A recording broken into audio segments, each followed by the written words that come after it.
교사 40년, 은퇴 후 눈물의 삶. 그녀의 연금 300만 원 비극적 진실. 서론 은퇴, 꿈꿨던 황금빛 미래가 아니었다. 누구나 은퇴를 꿈꾼다. 긴 세월 일터에서 땀 흘리며 보낸 시간들, 그 끝에 펼쳐질 여유로운 삶을 상상하며 버텨낸다. 특히 교사라는 직업은 사회적 존경을 받으며 안정적인 미래를 보장받는 직업으로 여겨진다. 40년 동안 교단에서 아이들의 꿈을 키우며 헌신한 선생님이라면 은퇴 후에는 따뜻한 차 한 잔을 마시며 책을 읽거나 여행을 다니며 여유를 만끽할 거라 생각하기 마련이다. 하지만 현실은 다르다. 월 300만 원의 연금, 언뜻 적지 않은 돈처럼 들리지만 이 돈으로 노후를 풍요롭게 보내기엔 턱없이 부족하다. 물가는 치솟고 의료비는 눈덩이처럼 불어나며 자식들 뒷바라지까지 떠안은 은퇴자들의 삶은 생각보다 훨씬 팍팍하다.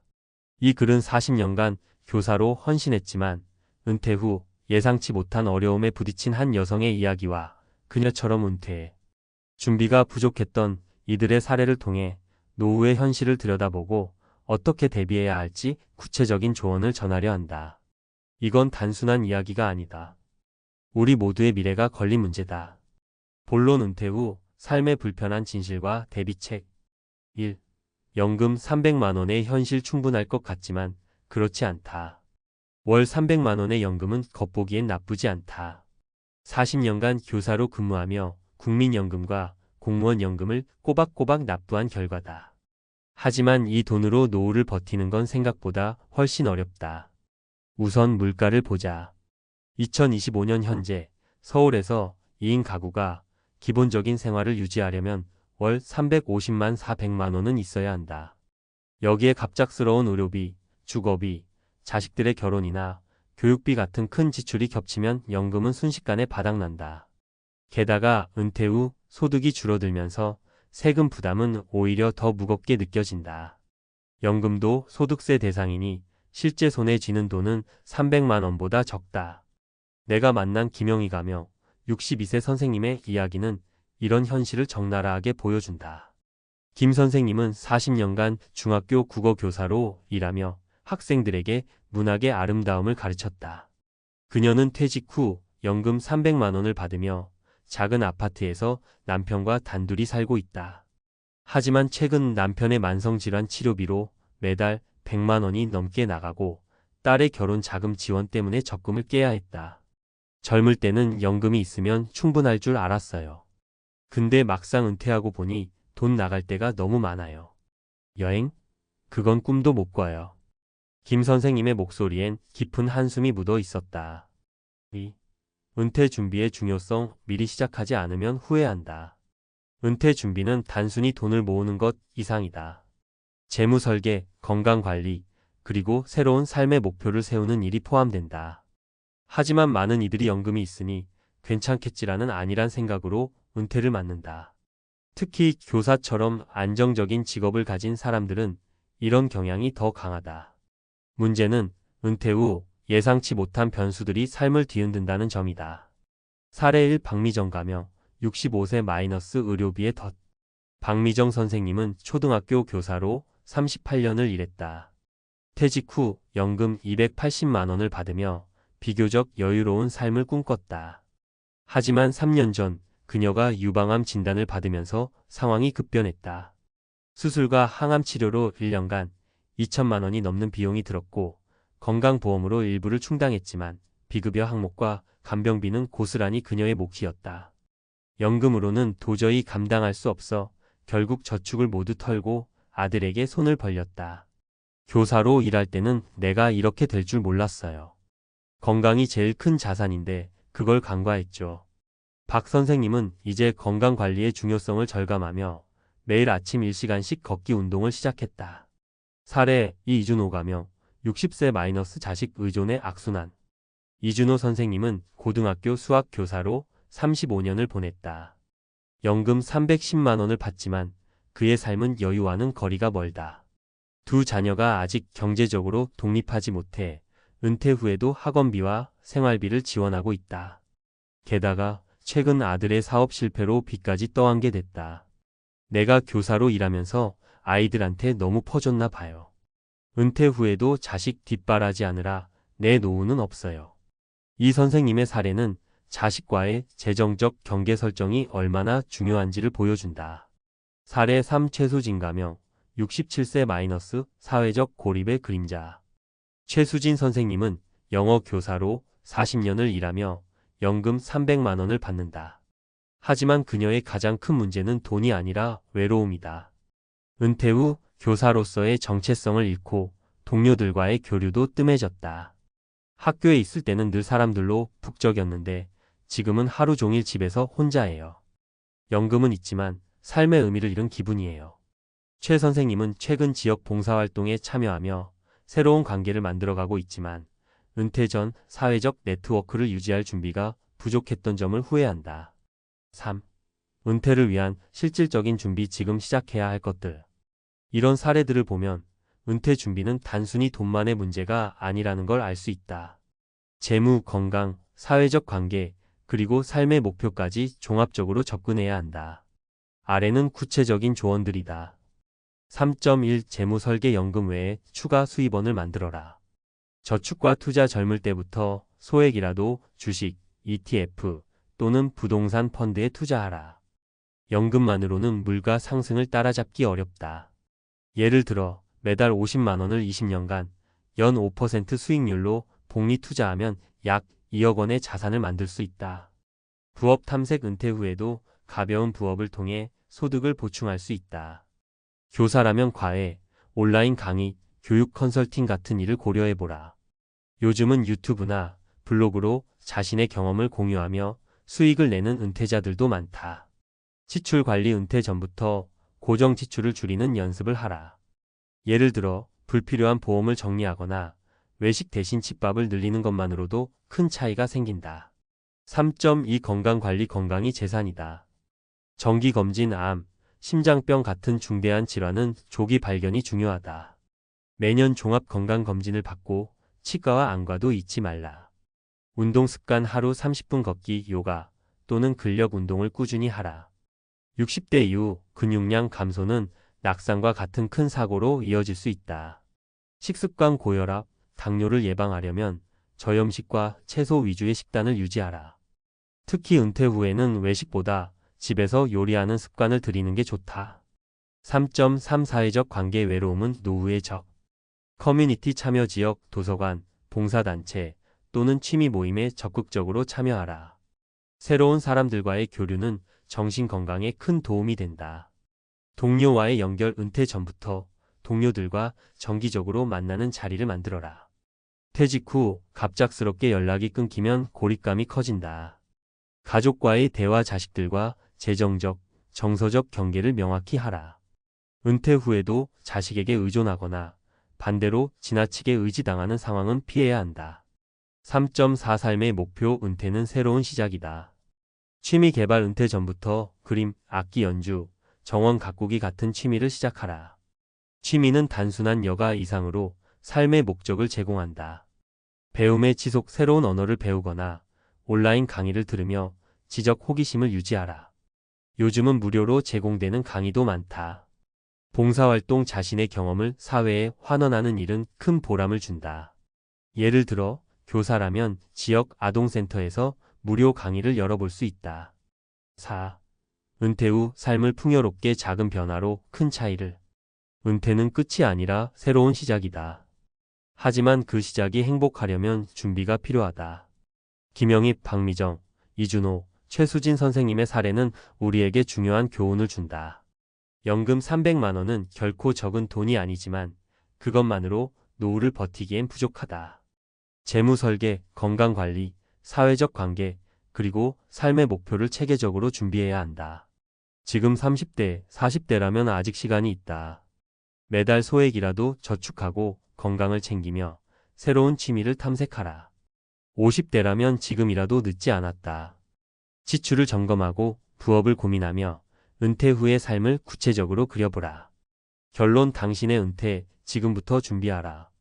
40년간 교단에서 헌신한 교사의 연금 300만 원이 비극으로 끝나지 않으려면 우리는 지금 행동해야 한다. 은퇴는 단순히 돈의 문제가 아니다.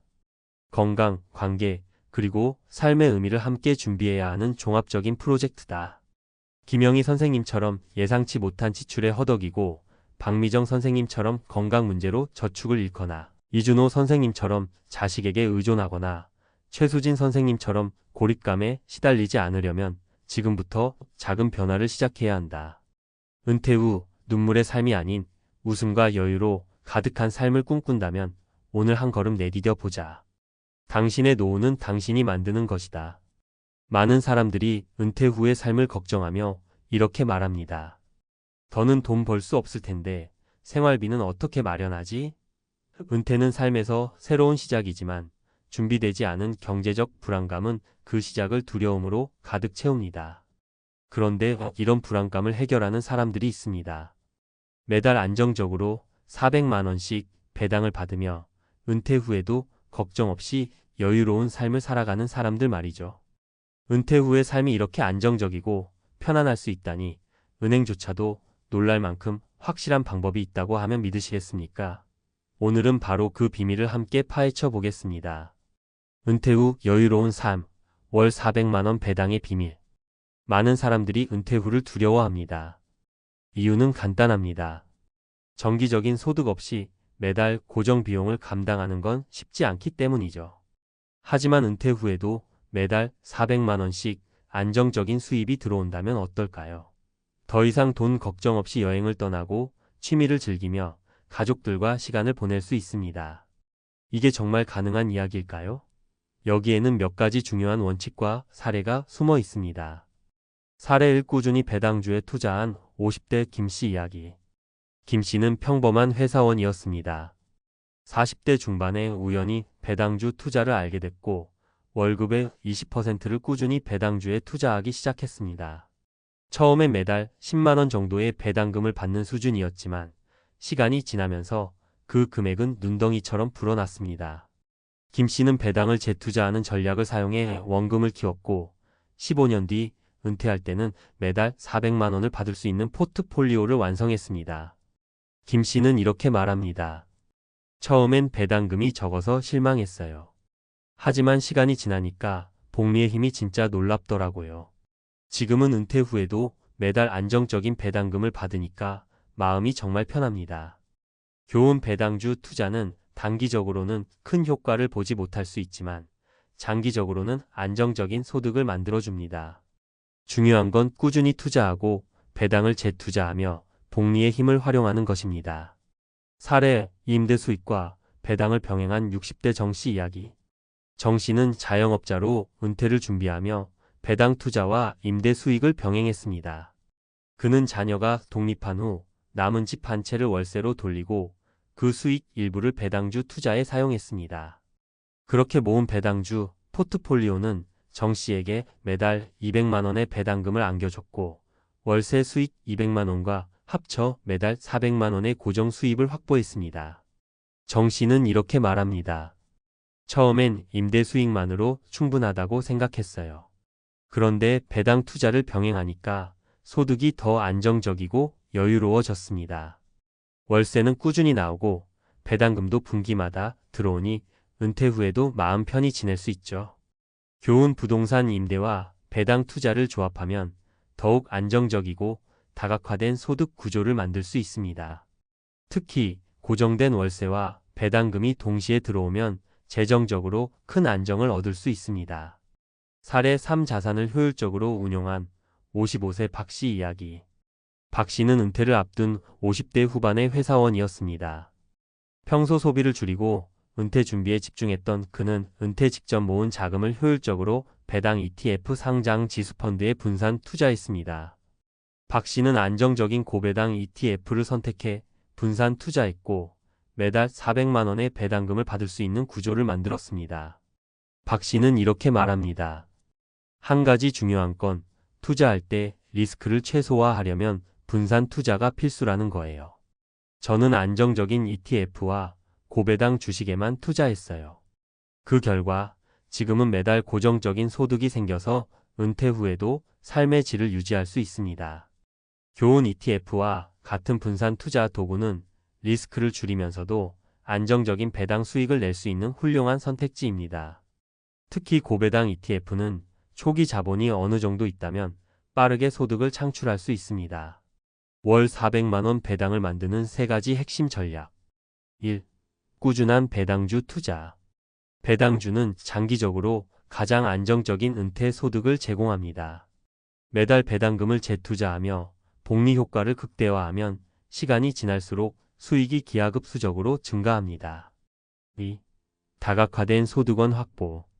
배당뿐만 아니라 부동산 임대, 고정이자, 수익 등 다양한 소득원을 확보하면 안정성이 더 높아집니다. 단일 소득원에 의존하지 않는 것이 중요합니다. 3. 분산 투자와 리스크 관리.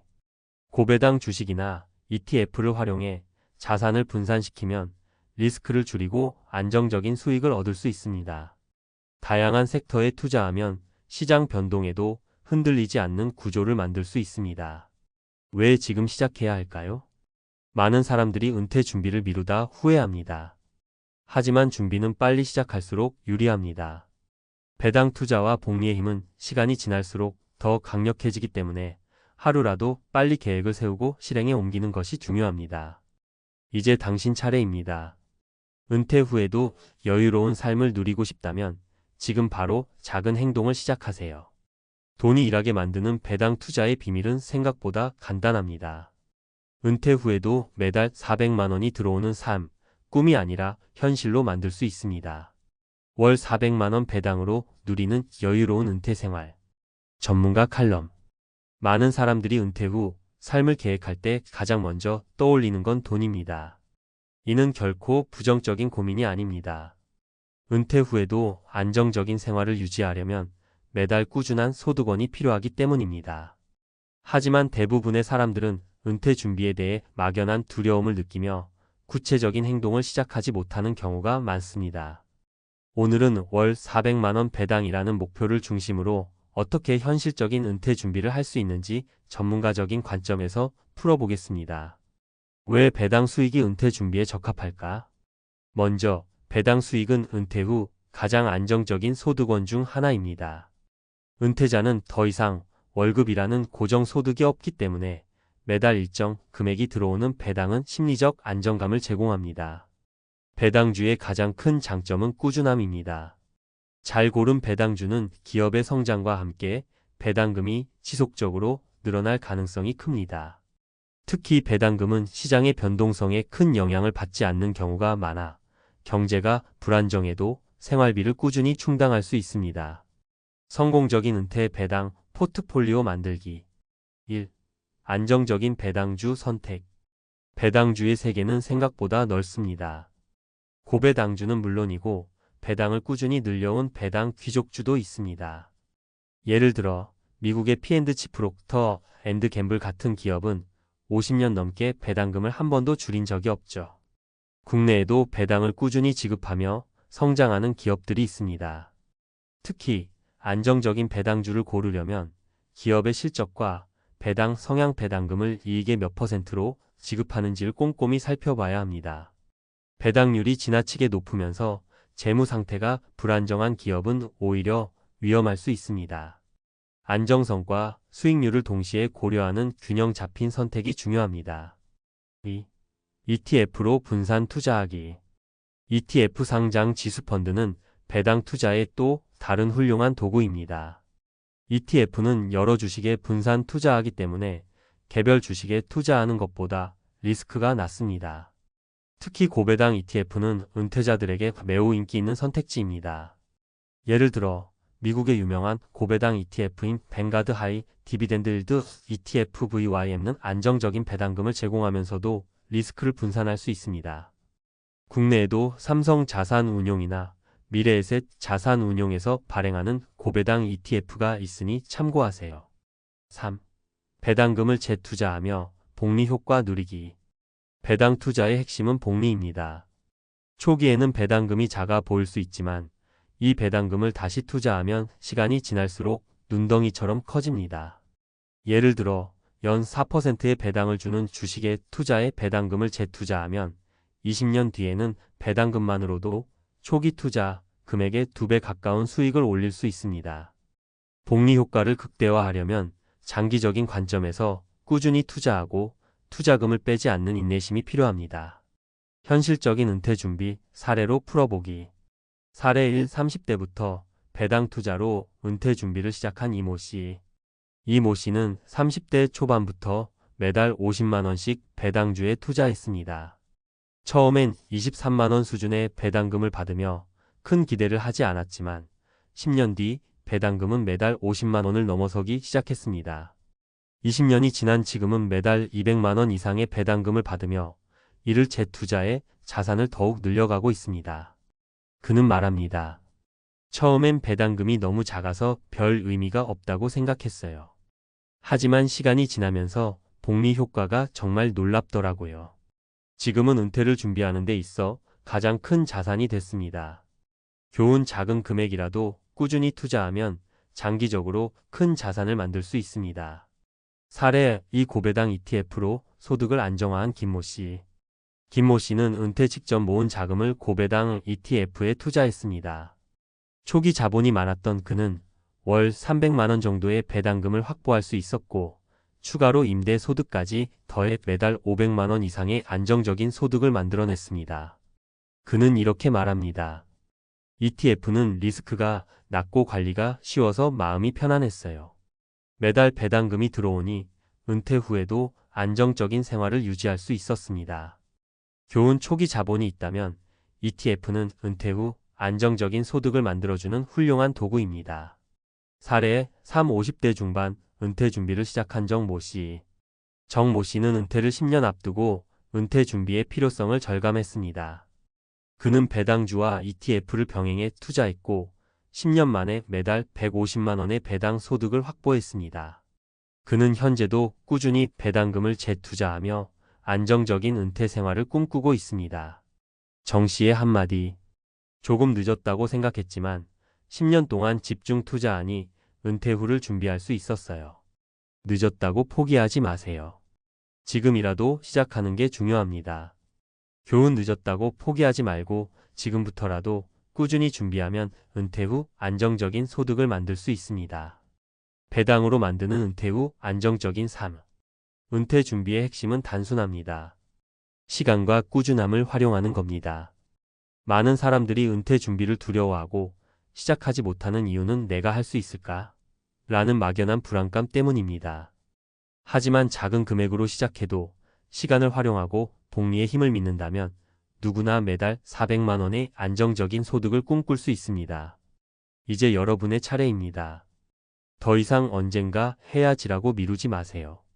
오늘 바로 배당 투자와 은퇴 준비를 시작하세요.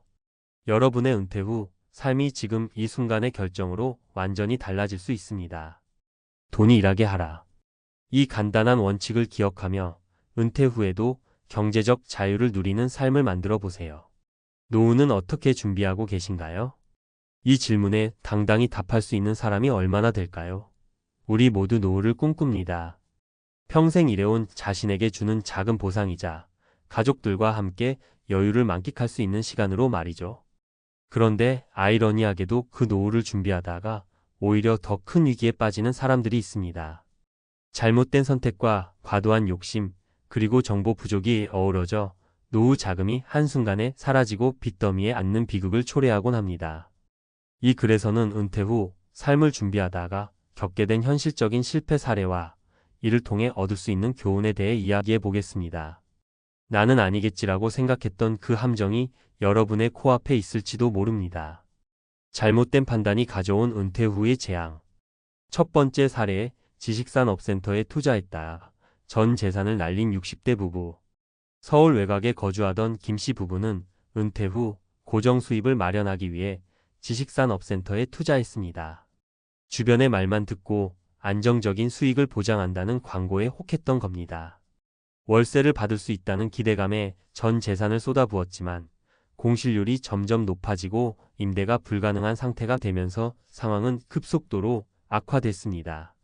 결국 대출금 상환에 실패하고 빚더미에 앉은 두 사람은 은퇴 후 여유로운 삶은커녕 작은 아파트에서 최소한의 생계를 꾸려가는 처지가 되고 말았습니다.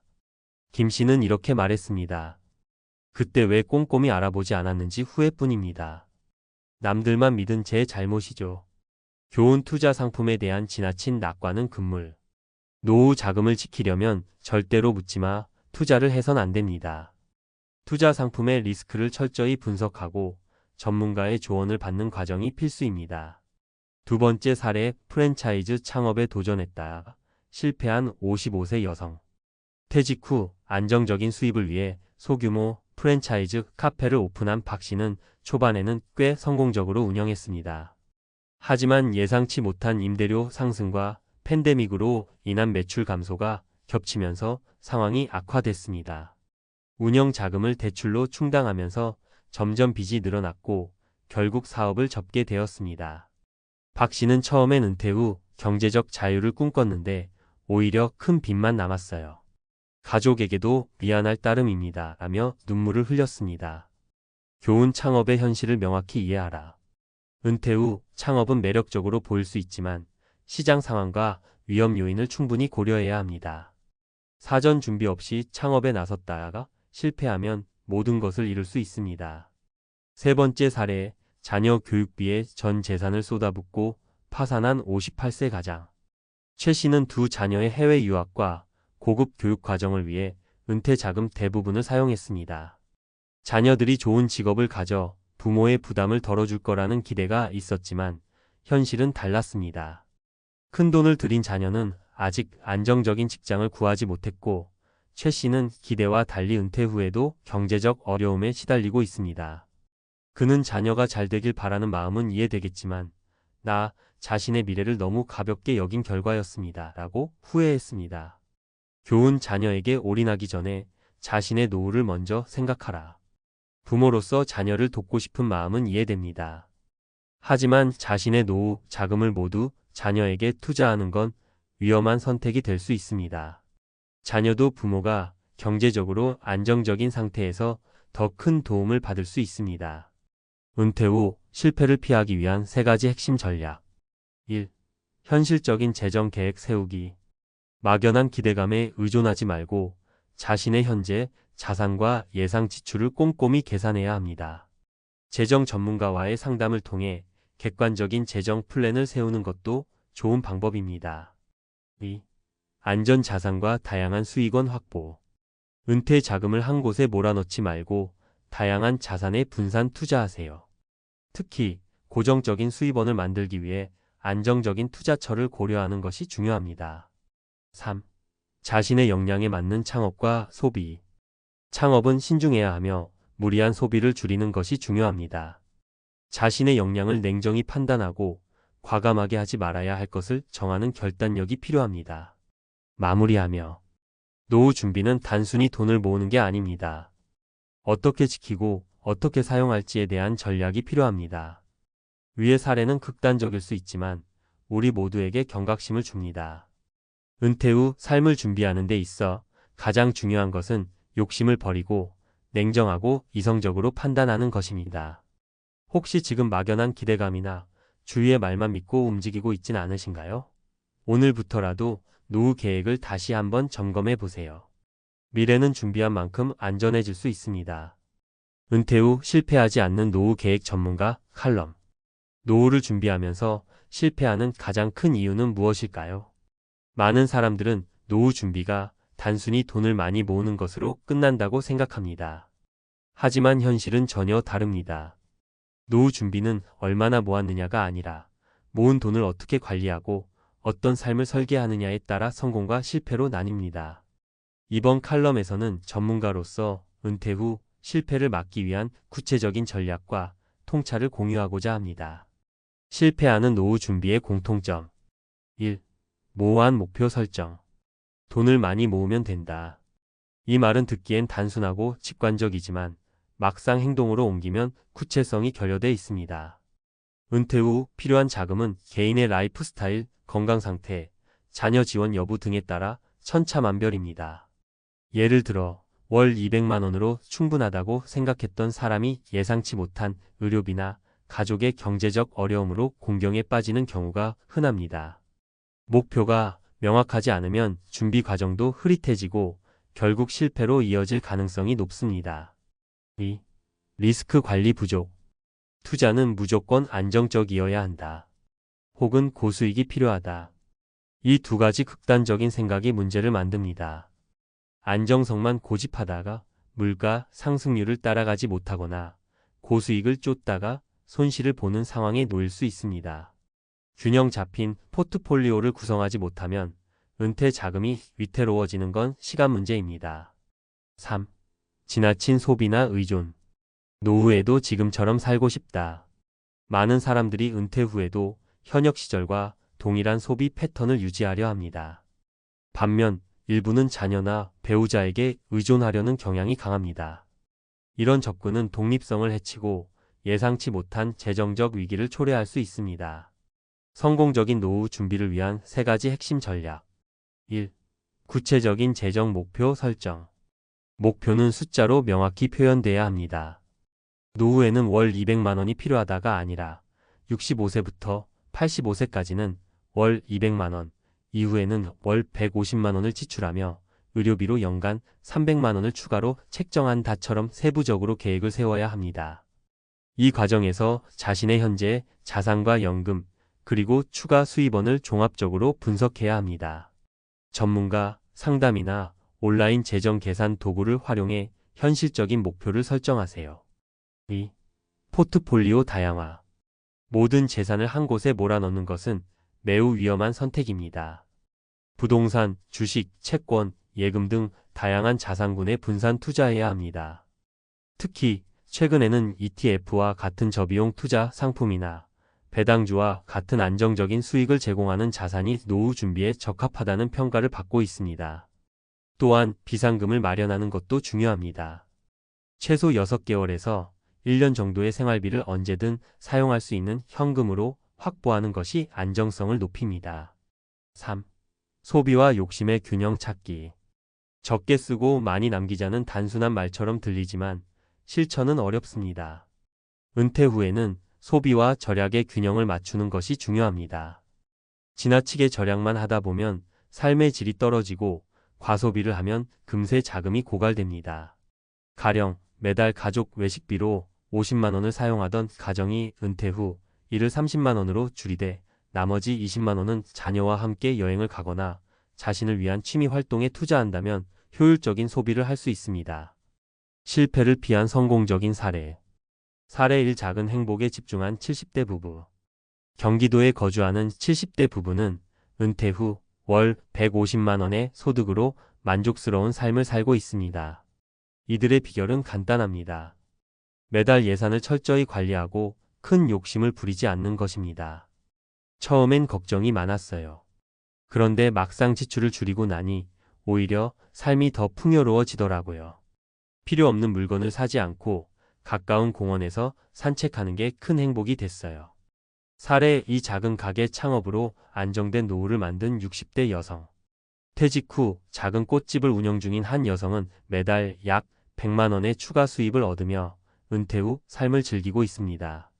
그녀는 돈을 많이 버는 것보다 내가 즐길 수 있는 일을 찾는 게 더 중요했어요. 덕분에 매일 행복합니다. 라고 말했습니다. 사례 3. 가족과 함께 준비한 노후. 서울에 거주하는 50대 가장은 자녀들과 함께 노후 자금 계획을 세웠습니다. 혼자서 모든 걸 준비하려다 보면 불안해져요. 가족과 대화하며 현실적인 목표를 세우니 마음이 편안해졌습니다. 이 과정에서 자녀들도 부모의 노후를 이해하게 됐고 가족 간의 유대감이 강화됐습니다. 전문가의 조언. 지금 당장 시작하라. 노후 준비는 나이가 들수록 점점 어려워집니다. 그러니 오늘부터 시작하세요. 은퇴 준비는 대단한 지식이나 기술이 필요한 게 아닙니다. 작은 습관의 변화와 꾸준한 실천이 중요합니다. 예를 들어 매달 소득의 20%를 저축하거나 현재의 소비를 10% 줄이는 목표를 세우는 것만으로도 큰 변화를 가져올 수 있습니다. 중요한 건 시작과 꾸준함입니다. 마무리하며 노후는 누구에게나 찾아옵니다.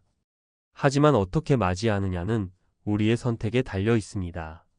오늘 이 순간부터 자신에게 가장 적합한 노후 계획을 세우고 작은 것부터 실천해 보세요.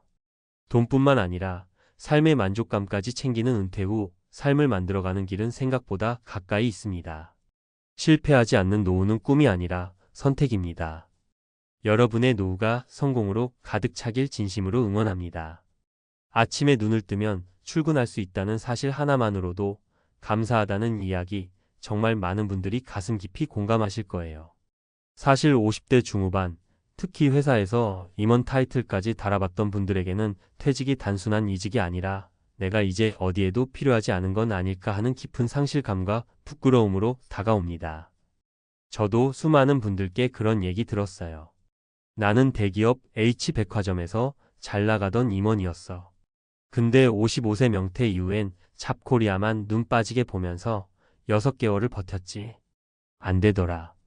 이 말에서 느껴지는 건 단순한 구직 실패의 허무함이 아니라 사회가 나를 태물로 규정해버린 것 같은 서늘함이에요. 얼마나 괴로웠을까요? 그런데도 포기하지 않고 박봉이지만 기술 배우면서 나이 차이 많이 나는 과장님이랑도 코드 맞춰가며 하루하루 행복하다는 말, 이게 진짜 은퇴 이후 삶의 본질 아닐까요?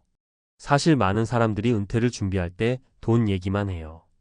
연금이 얼마냐, 퇴직금이 얼마냐. 물론 중요하죠. 하지만 실제로 사람을 살리는 건 일이에요.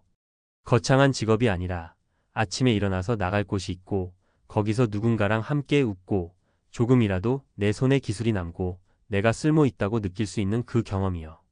저는 오늘 이 글에서 꼭 말씀드리고 싶어요. 창피해하지 마세요. 도전하세요. 첫째 사례는 55세 명퇴 후 완전히 무너질 뻔했던 분 이야기예요. 대기업 임원 출신이면 보통 자존심이 셀 수밖에 없어요. 그래서 퇴직 후에는 내가 이런 자리까지 갔는데 어떻게 이런 일을 해라고 마음을 굳혀버리죠. 그게 구직 실패로 이어지고 결국은 집에서 무기력해집니다. 그런데 이분은 잡코리아 들락거리면서도 포기 안 했어요. 기술 배우고 박봉이라도 일단 들어갔어요. 덕분에 지금은 조카뻘 과장님하고도 잘 지내면서 하루하루 감사하다고 하잖아요. 이게 진짜 살아있는 인생이에요. 두 번째 사례는 한 중소기업 생산라인 반장님 이야기입니다. 이분도 30년 대기업 다니다가 구조조정으로 53세에 나왔어요. 아예 한동안 우울증 비슷하게 갇혀 살았대요. 친구들이랑 술 마시면서 신세한탄만 하다가 어느 날 정신이 번쩍 든 게 이러다 술값만 날리고 건강도 잃겠구나 하는 거였대요. 그때부터 중소기업 현장 생산직 지원하기 시작했어요. 처음엔 너무 힘들어서 2주 만에 그만두고 싶었대요. 몸이 달라붙질 않으니까. 그런데 그만두면 진짜 끝이다 하는 생각으로 버텼대요. 지금은 반장까지 됐고 젊은 직원들이랑 회식도 하고 자기 노하우도 가르쳐주고 누구보다 활기차게 살아요. 그분 말이 딱 이거였어요. 사람이 편하려고만 하면 정말 편해지더라. 무덤이 제일 편하니까. 세 번째 사례는 은퇴 후 전혀 다른 길을 선택한 58세 여성분 이야기예요. 이분은 대기업 격리과장 출신이었어요. 격리, 회계 이런 건 정말 나이 들어서도 일할 수 있겠다 싶었는데 막상 은퇴 후에는 너무 잘 아시는 분은 부담스럽다면서 다 거절당했대요. 좌절하다가 동네 카페에서 바리스타 알바를 시작했어요. 주변에서는 과장이 카페 알바라니 창피하지 않냐 하는데 본인은 너무 행복하다네요. 커피 만드는 기술 배우면서 매일 손님이랑 수다 떨고 단골도 생기고 오히려 격리과장 시절에는 느끼지 못했던 소소한 행복을 찾았대요. 그리고 나중에는 동네 주민센터에서 시니어 바리스타 강사로도 불려가서 다른 분들한테도 기술 가르치더라고요. 이 세 사례의 공통점이 뭘까요? 바로 창피함을 버리고 도전했다는 거예요. 퇴직하고 나면 체면을 많이 따져요. 주변이 다 보고 있는 것 같고 저 사람 저런 일까지 해? 하는 시선이 무섭죠. 그런데 사실은 아무도 그렇게 신경 안 씁니다. 그리고 진짜 사람을 죽이는 건 남의 시선이 아니라 내 자존심이에요. 또 하나 중요한 건 기술이에요. 은퇴 후에는 정말로 나한테 남은 기술이 뭐지? 이게 생존의 핵심이에요. 박봉이어도 기술 배우면서 시작하면 언젠가는 내 몸값이 달라져요. 특히 제조업, 건설업, 미용, 요리, 카페, 심지어 청소관리업까지 다 기술이에요. 나이 들수록 돈보다 기술이 재산입니다. 그리고 마지막으로 꼭 드리고 싶은 말이 있어요. 신세 한탄해봐야 술값만 깨진다. 너무나 현실적인 이야기 아닙니까? 은퇴하고 우울하다고 술로 달래면 돈도 나가고 건강도 무너지고 인간관계도 망가집니다. 차라리 그 돈과 시간을 기술 배우는 데 쓰세요. 몸이 힘들어도 일하면서 배우면 그게 나중에 나를 먹여 살립니다. 혹시 이 글을 읽으시는 분들 중에 내가 대기업까지 다녔는데 지금 이런 일 하라고? 하고 자존심 상하시는 분 계실 거예요. 하지만 솔직히 말해 봅시다. 자존심이 밥 먹여주나요? 그 자존심이 내 은퇴를 더 불행하게 만들 뿐입니다. 그러니 부디 창피해하지 마세요. 도전하세요. 나이 50, 55, 60에도 배울 수 있어요. 누구나 처음엔 힘들지만 그걸 버티면 언젠가 나만의 기술이 됩니다. 그리고 그 기술이 내 자존심이 될 거예요. 아침에 눈 뜨면 출근할 수 있는 것. 이게 은퇴 후 삶의 진짜 행복입니다. 우리 다 같이 그렇게 살아봅시다. 이제는 조금 더 전문가적인 관점에서 창피해하지 말고 도전하라는 이야기를 한 발 더 구체적으로 풀어볼게요. 막연히 일하세요가 아니라 정말 어떻게 준비하고 어떤 경로가 있고 어떤 함정이 있는지를 현실적으로 알려드리겠습니다. 편하게 들으시되 귀 기울여 보세요. 먼저 은퇴 후 재취업 시장의 현실부터 짚어야 합니다. 통계청 자료를 보면 55세 이상 중고령층의 재취업률은 40%를 겨우 넘습니다. 하지만 그 재취업 자리의 70% 이상이 서비스업 단순 노무직 생산직이에요. 다시 말해 대기업에서 관리자, 사무직, 전문직 하던 분들이 바로 그 자리로 내려와야 한다는 얘기입니다. 많은 분들이 내 경력, 내 직함이면 이 정도 연봉은 받아야지라고 생각합니다. 그런데 실제로는 박봉이거나 계약직이거나 단시간 일자리가 대부분입니다. 그래서 첫 번째 팁은 이거예요. 퇴직 전에 마음을 낮출 준비부터 하세요. 명함, 직함, 연봉을 내려놓아야 새로운 일자리가 보입니다. 현장에서 가장 큰 실패 사례가 연봉 이 정도는 줘야 가지 하고 고르다가 23년씩 허송세월하는 겁니다. 그 시간은 돌이킬 수 없어요. 두 번째는 기술 이야기. 아까 말씀드린 것처럼 나이 먹고도 먹여 살려주는 건 기술이에요. 그런데 많은 분들이 기술을 아예 모르는 것으로 생각하거나 배울 시간이 없다고 핑계대요. 실제로는 정부 지원 교육도 많습니다. 예를 들어 고용노동부의 국민내일 배움 카드로 1년에 30만 500만 원까지 지원받아 용접, 전기, 배관, 조리, 제과제빵, 바리스타, IT 등 다양한 기술을 배울 수 있어요. 나이 상관없이 50대, 60대도 신청 가능합니다. 또한 지자체나 노인복지관, 시니어 클럽에서도 무료 혹은 저렴하게 교육과 일자리 연계를 해줍니다. 두 번째 팁 퇴직 후가 아니라 퇴직 전에 반드시 배워두세요. 막상 퇴직하고 나면 마음이 급해서 교육받을 여유가 없어요. 회사 다닐 때 야간, 주말을 활용해서라도 미리미리 준비해두면 훨씬 유리합니다. 세 번째는 관계의 문제입니다. 나이 들면 젊은 상사나 동료랑 일하기가 쉽지 않죠. 실제로 많은 재취업 실패가 갈등 때문에 생깁니다. 젊은 과장이 일 시키면 기분 상한다. 한마디 하면 꼰대 소리 듣는다. 그래서 못 버티고 나옵니다. 그런데 아까 첫 사례에서 말했듯이 55세 명태한 분이 조카뻘 과장님이랑 코드 맞춰서 일 잘하고 있다고 했잖아요. 이게 바로 태도의 문제입니다.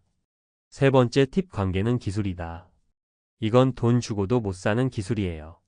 나이 들었다고 무조건 존중받으려 하지 말고 오히려 존중을 먼저 보여주면 상대방이 마음을 열어요.